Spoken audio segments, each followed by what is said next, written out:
And now, Breaking news. Ahoy, the news. news From the Weird Wire.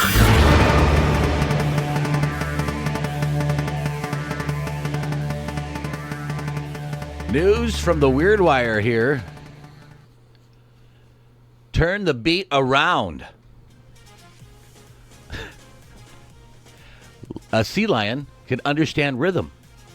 This particular one does.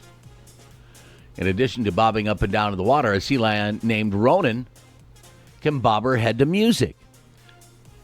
According to the Associated Press, a new study shows that not only could Ronan keep the rhythm to music, she can do it better than humans can. In the study, Ronan was played drum beats to different tempos, while scientists observed her bobbing along in rhythm. She's bobbing along. Looks like she's just right there, headbanging. Meanwhile, 10 college students were asked to do the same thing with their arms, but fell short. Ronan did a better job. Well, that's the problem. They asked, was it male? Just college students. Well, not everyone can play the drums. Sure, but all you had to do was bob. No human was better than Ronan at all. The different ways they tested the quality of beat keeping, says researcher Peter Cook. Can we go cure cancer before we do this? Well, what about the sea lions? This result test, the long-held notion that the ability to identify rhythms in music was exclusive to humans, parrots, and some primates. Now sea lions. Again, we had nothing better to do.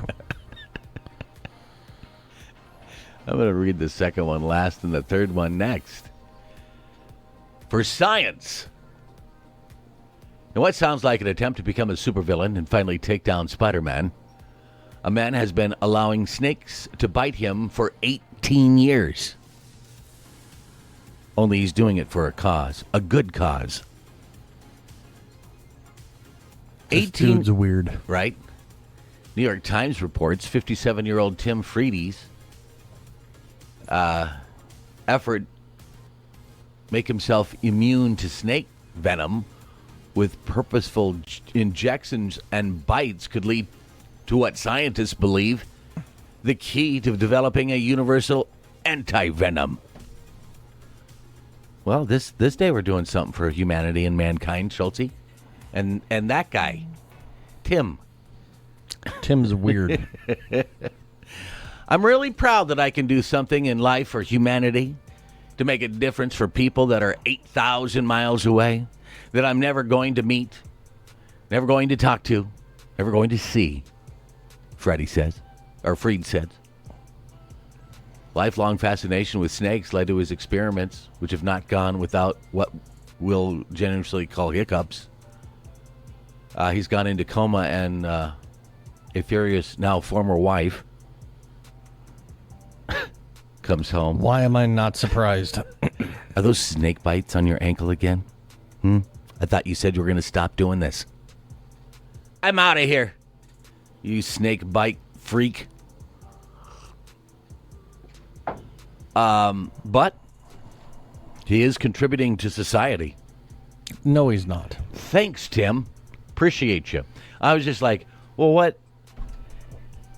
There are certain states or snakes that are in certain areas that only if you live there and go in this certain area, if you're a tourist or something, there's probably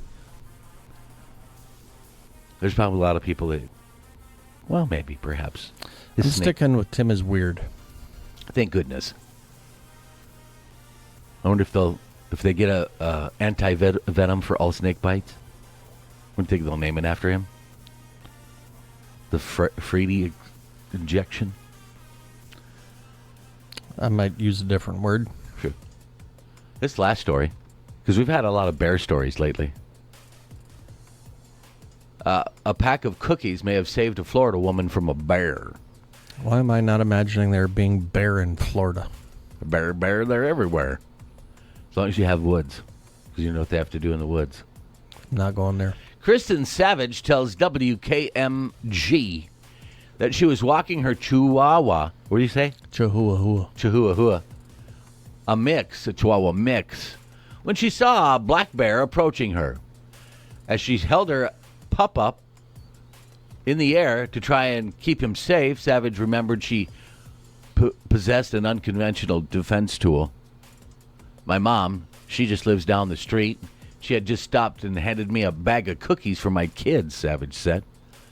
When I remembered them, I had them in my hand. I took the bag and I whacked the bear across the face with it, and then I threw it. I don't know that I would suggest that move. Well, that's 2 mama bears. She continues, the bear came forward and then sniffed, and she put her head down and sniffed cookies, and we ran to the front door.